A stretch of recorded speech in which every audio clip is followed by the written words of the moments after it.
পুরো 1 ml injection নিতে হলো, heavy injection, hepatitis B virus. এটা ছিল সেলফ ইমিউনাইজেশন।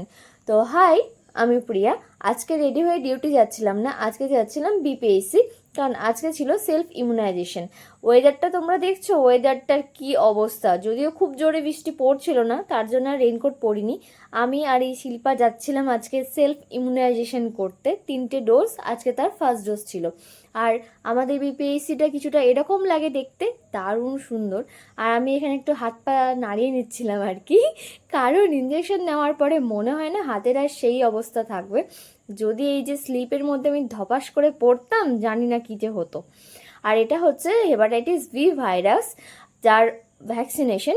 কারণ আমরা যারা হেলথ ওয়ার্কার আছি, অনেক কারণে নিডল পিক হয়ে যায়। তার জন্য হেপাটাইটিসের ভাইরাস থেকে বাঁচার জন্য সেলফ ইমিউনাইজেশনের দরকার। সেই জন্যই এই সেলফ ইমিউনাইজেশন আমাদেরকে দেওয়া হচ্ছিল। 3টে ডোজের আজকে ছিল ফার্স্ট ডোজ। তো আমার খুব একটা ব্যথা তখন করেনি, কিন্তু ইঞ্জেকশন তো।